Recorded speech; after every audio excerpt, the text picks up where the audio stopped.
Halo adik-adik, jumpa lagi bersama saya Kumairah Dwi Nur Aini di mata kuliah Strategi Belajar Mengajar Matematika. Nah, seperti janji saya di video sebelumnya, kita akan membahas mengenai beban kognitif peserta didik. Untuk itu, simak penjelasan berikut ini.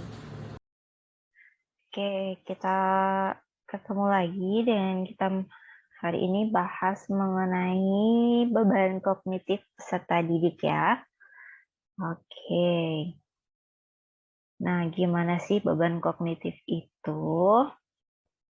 Nah, gimana caranya kita menerapkan pemahaman tentang bagaimana orang belajar, berpikir, dan berusaha memecahkan masalah ke dalam pengajaran kita di ruang kelas.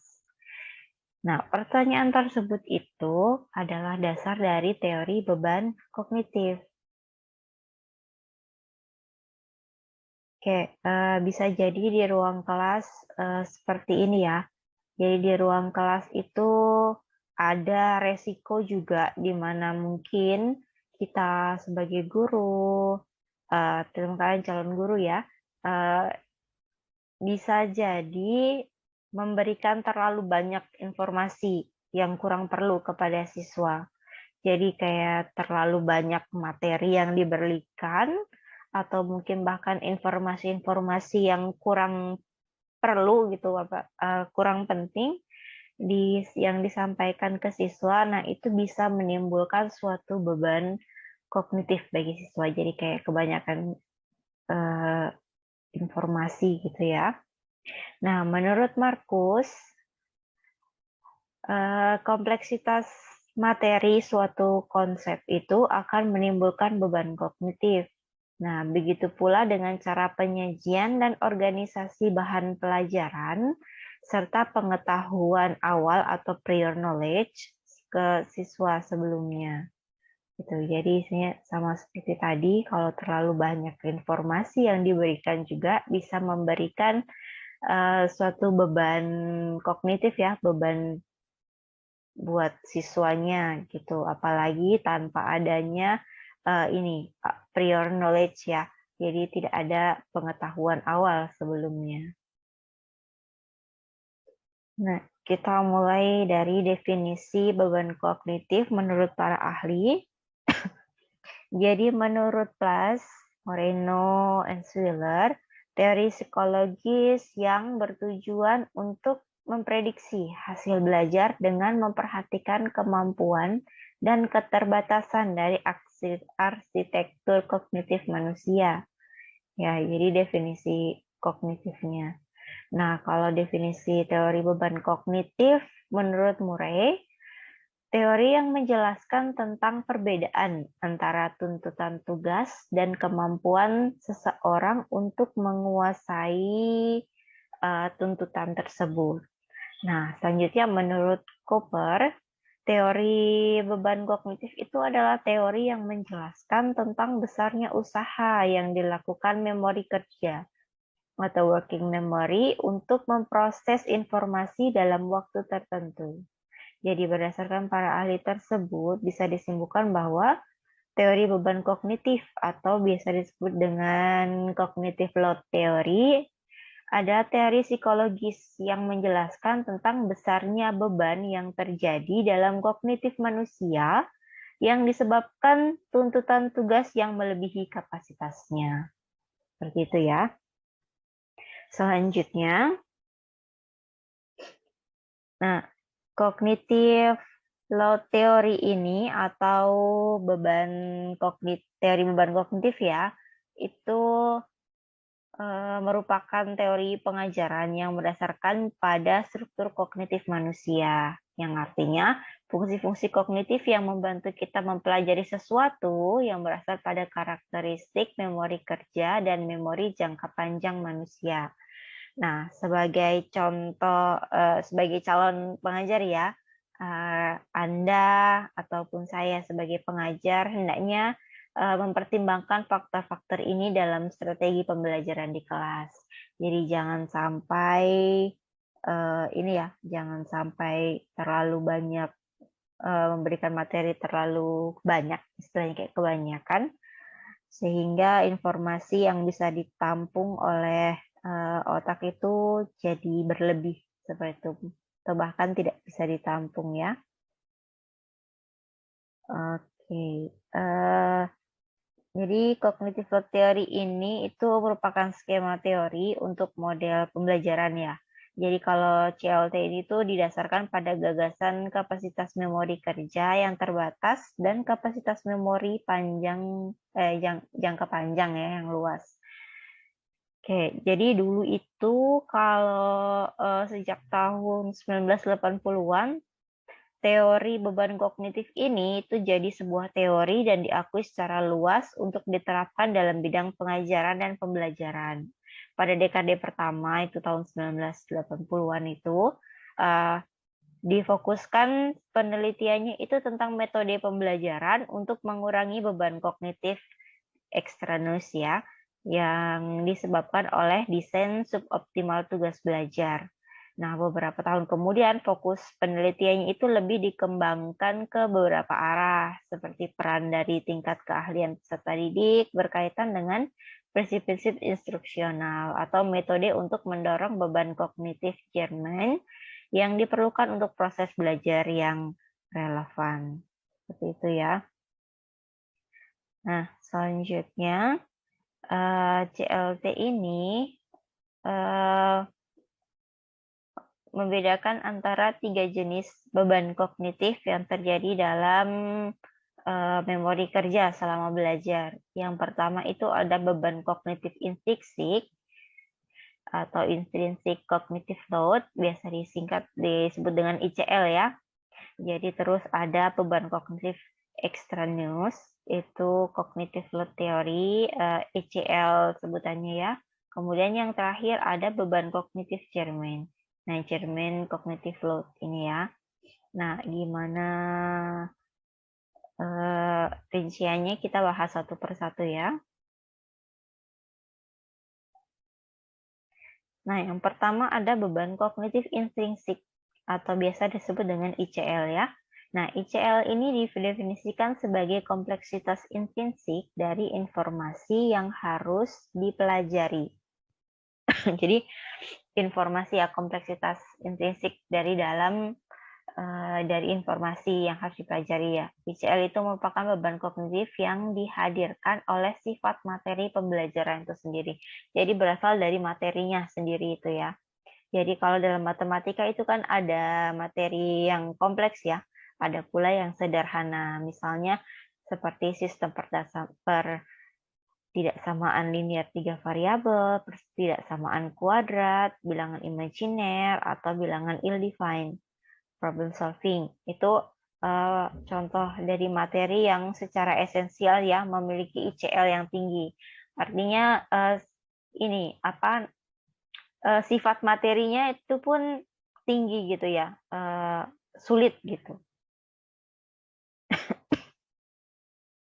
Kemudian ini contoh masalah ini ya, contoh masalah yang secara sengaja dibuat memiliki sejumlah ICL yang berbeda. Jadi dari tingkat kesulitan materinya itu dibuat secara berbeda ya. Coba lihat yang pertama, itu yang bagian A. Jika harga beras 5.000 per kilo dan harga berasnya 3.000 per kilo, berapakah jumlah uang yang harus dibayar jika seorang membeli 2 kilo beras mahal dan 3 kilo beras murah? Nah, kalau ini bentuk soal yang biasa ya, yang biasa ditemui dalam SPLDV. Nah, jadi soalnya relatif kurang kompleks ya. Kalau mau dibuat lebih kompleks ya ICL-nya itu dibuat seperti yang B. Seseorang mencampur beras mahal dan beras murah dengan perbandingan harga 3:2. Jika harga beras mahal 5.000 dan harga beras murah 3.000, berapa harga 2 kilo beras campuran? Nah, ini soalnya lebih kompleks lagi ya kalau ini ya. Jadi ICL itu kan merupakan jenis muatan kognitif yang tidak dapat diatur dengan menggunakan manipulasi pembelajaran. Jadi bagaimana siswa dapat mengatur dan memuat ICL itu dipengaruhi oleh seberapa detail pengetahuan awal yang telah dimiliki oleh siswa. Jadi kalau untuk siswa yang mempunyai pengetahuan awal tentang penjumlahan dan perkalian serta kemampuan prosedur penyelesaian masalah yang baik, masalah seperti tabel A dapat dikatakan mudah atau tidak terlalu kompleks ya. Tapi kalau siswa itu belum ini ya, belum punya pengetahuan awal yang kurang, maksudnya pengetahuan awalnya kurang, jadi soal yang B itu akan relatif jauh lebih sulit daripada yang A, seperti itu ya. Nah, pada masalah ini kan tidak diperlukan pemahaman tidak hanya tentang penjumlahan dan perkalian saja, tapi juga tentang perbandingan serta kemampuan prosedur penyelesaian masalahnya. Nah, dalam situasi seperti itu, masalah di B itu dikatakan sebagai materi yang lebih kompleks.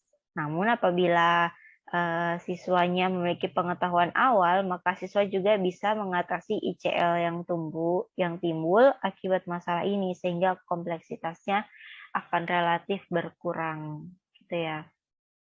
Nah, kapasitas kognitif siswa itu sebaiknya difokuskan di ini ya.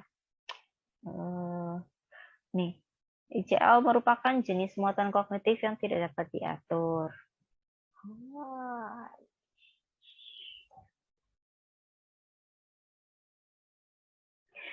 Nah, ICL itu kan merupakan jenis muatan kognitif yang tidak dapat diatur dengan menggunakan manipulasi pembelajaran.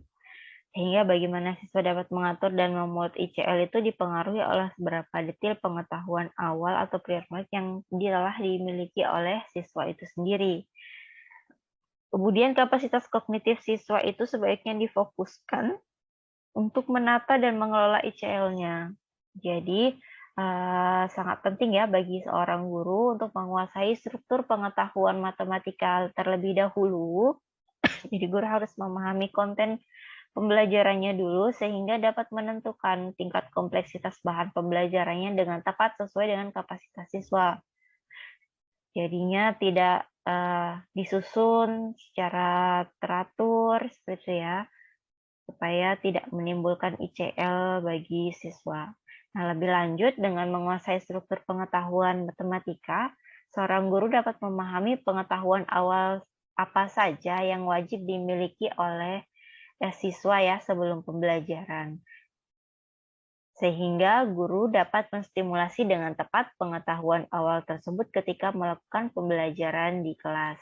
Nah, itu gunanya apersepsi ya dalam pembelajaran. Jadi kalau di pembelajaran itu ada yang namanya apersepsi, membangkitkan motivasi siswa untuk belajar ya. Bisa dengan mengingat ini pengetahuan awal, mungkin materi yang pertemuan sebelumnya seperti itu. Jadi mempersiapkan siswa terlebih dahulu sebelum masuk ke materinya, seperti itu. Kemudian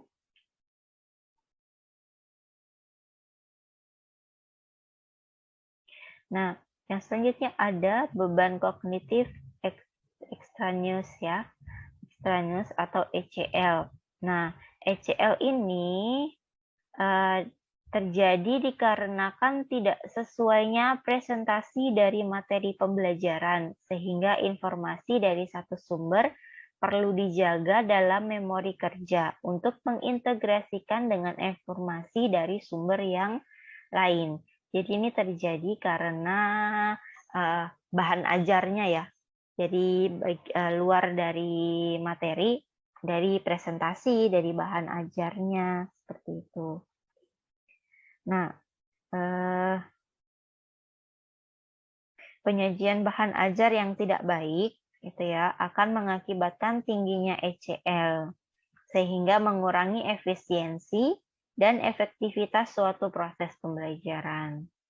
Kalau penyajian bahannya tidak baik, maksudnya penyajian yang tidak baik itu adalah penyajian yang membuat siswa kesulitan untuk membaca atau mendengar informasi yang diberikan. Dampaknya, siswa harus melakukan pemikiran yang tidak substansial atau tidak relevan dengan pemahaman isi pembelajaran. Nah, itu salah satu dampak dari ECL ya. Nah, salah satu penyebab hadirnya ECL adalah penyusunan bahan ajar yang tidak mempertimbangkan banyaknya elemen yang berkaitan dalam bahan yang disajikan dan bagaimana elemen-elemen informasi dalam bahan ajar itu berinteraksi. Jadi misalnya kalau mengajar dengan menggunakan banyak referensi, namun tidak disusun dengan ini ya, tidak rapi, akhirnya itu terlalu banyak elemen yang informasi yang disajikan, tapi kalau tidak diatur secara rapi, siswa jadi sulit memahami gitu interaksi antara bahan ajar itu. Jadi kalau misalnya kita memakai berbagai sumber referensi untuk menyusun bahan ajar, sebaiknya itu dipilah, kemudian disusun supaya rapi sehingga penyajian bahan ajarnya itu lebih baik gitu. Gitu ya. Itu salah satu penyebab dari munculnya ECL. Nah, kemudian jadi ini ada contoh ya. Jadi misalnya ada dua elemen yang harus diintegrasikan untuk dipahami tetapi disajikan dalam secara terpisah. Bisa juga terdapat beberapa elemen yang isinya sama tapi diulang-ulang dengan penyajian yang berbeda secara tidak langsung, sehingga mendorong siswa untuk mengolah semua informasi yang disajikan secara berlebihan. Kayak gitu. Jadi kemungkinan ya, ini ada contoh teknik penyajian masalah ECL. Jadi kalau yang A ini ada dua elemen yang disajikan secara terpisah. Jadi kalau yang A, ini hanya memperlihatkan gambar lingkaran, kemudian informasinya ada di bawah, satu kali. Nah, kalau yang B ini contoh penyajian informasi yang berulang-ulang. Jadi di sini di gambar lingkarannya sudah disebutkan sudutnya, besar sudutnya, tapi di bagian bawah disebutkan lagi. Seperti itu. Akhirnya ada informasi yang berulang-ulang dan itu bisa memberikan ini ya, jadinya siswa mengolah informasinya itu berlebihan gitu. Dikiranya nanti ini soal mana lagi gitu, diketahui apa lagi, padahal itu adalah hal yang sama gitu.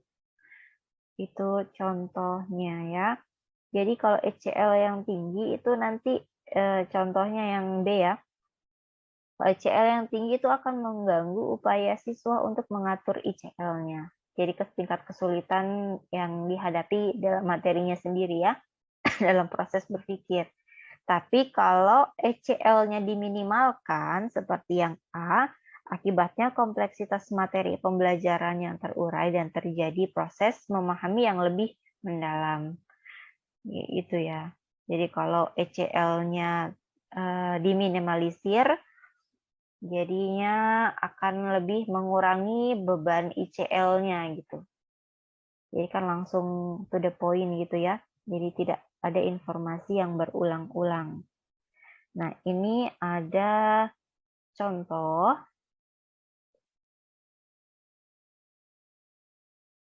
Ya. Ini contoh penyajian masalah tanpa ECL. Kalau yang B tadi kan informasinya berulang ya. Nah, ini adalah contoh ECL-nya. Jadi sudah di dalam gambar lingkarannya itu sudah tertera sudutnya. Jadi langsung saja yang diminta itu untuk siswa mengerjakan apa. Disuruh menentukan apa. Jadi tidak akan ada informasi yang berlebih seperti itu.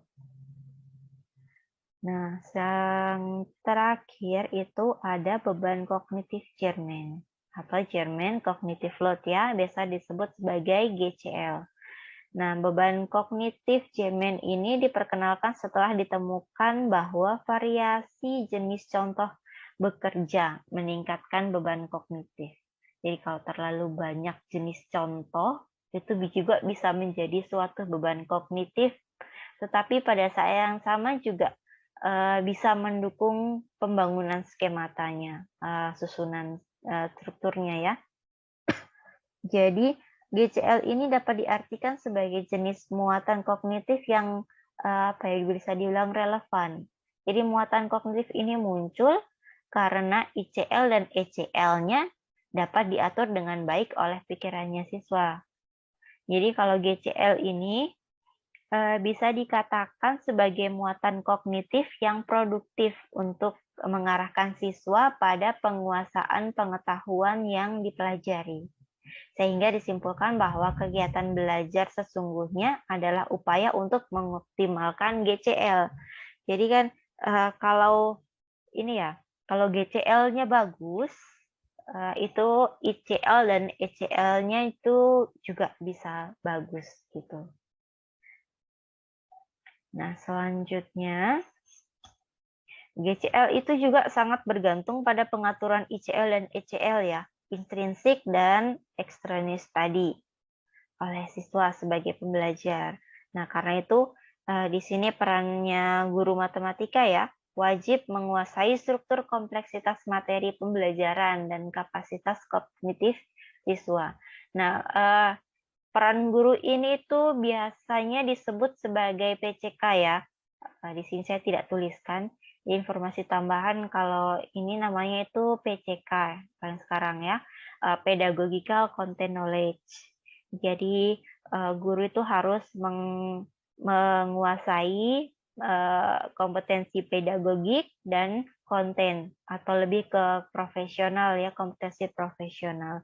Jadi gurunya itu wajib menguasai struktur kompleksitas materi, di sini kontennya ya, isi materi pembelajarannya, kemudian juga harus menguasai kapasitas kognitif siswa, menguasai karakteristik siswanya seperti apa gitu. Jadi kalau bisa menguasai dua hal tersebut, pasti GCL-nya itu akan baik gitu ya. Nah, tidak hanya itu, setelah memahami kedua hal itu tadi, guru juga bisa membantu siswa untuk mengatur ECL dengan menyusun bahan ajar dengan baik, gitu ya. Nah, beberapa cara dapat dilakukan agar menghasilkan bahan pembelajaran yang baik adalah sediakan tuntutan yang jelas dalam bahan pembelajaran. Ya, hindari hal-hal yang dapat memecahkan perhatian siswa. Seperti itu tadi ya, ada informasi yang kurang penting atau kurang perlu gitu. Jadi terlalu banyak informasi bisa membebani siswa gitu ya. Terus hindari juga penyajian-penyajian informasi yang bersifat menumpuk. Nah itu tadi yang maksudnya kalau kebanyakan informasi gitu ya, nggak tertampung. Akhirnya nanti informasi penting malah tidak tersimpan, yang tidak penting malah kesimpan gitu. Akhirnya kurang paham gitu ya. Dan yang terakhir itu penggunaan media pembelajaran yang memanfaatkan prinsip dual coding theory.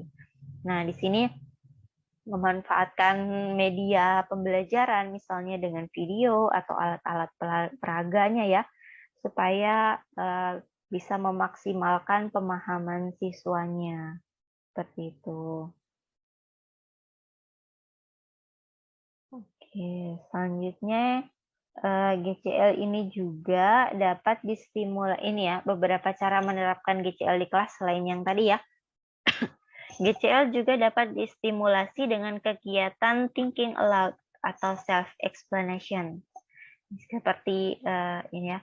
Kegiatan ini tuh memberikan instruksi kepada siswa untuk mengungkapkan cara berpikirnya selama memahami materi pembelajaran. Jadi dalam kegiatan ini seolah-olah siswa menjelaskan kepada dirinya sendiri bagaimana dia mengamati, dia menanya, dia menemukan, mengklarifikasi, dan memahami materi yang dipelajarinya. Nah, selain itu, siswa juga dapat difasilitasi dengan masalah yang identik atau isomorfik ya, soal yang sama namun hal ya subjeknya berbeda gitu. Untuk diselesaikan tanpa melihat sumber belajar. Dengan kata lain, hanya menggunakan pemahaman yang baru saja diperoleh. Jadi misalnya dengan memberikan contoh soal dan dibahas bersama. Nah, selanjutnya berikan soal latihan yang serupa ya, yang identik tapi dengan subjeknya yang berbeda. Nah, kegiatan ini juga nantinya akan melatih keterampilan berpikir analogi ya, yang sangat penting untuk meningkatkan kemampuan pemecahan masalah dengan kompleksitas yang tinggi. Nah, belajar melalui analogi itu akan menuntun siswa merumuskan kembali masalahnya dalam bahasa yang lebih familiar, dengan bahasa yang lebih mereka kenal ya. Kemudian mengenali bahwa masalahnya serupa dengan masalah yang sudah familiar bagi mereka. Mengabstraksikan solusi untuk masalah itu dan mengaplikasikan solusi tersebut pada masalah yang mau diselesaikan gitu. Oke, itu ya. Nah, itu tadi materi tentang beban kognitif. Ibu harap kalian bisa memahami dan mengidentifikasi nanti ya. Untuk sebagai referensi tambahan, kalian bisa baca dalam link artikel berikut. Nanti silakan kalian klik sendiri ya, atau copy paste, kemudian taruh di Google untuk dapat informasi tambahan mengenai beban kognitif. Oke, demikian materinya. Sampai jumpa.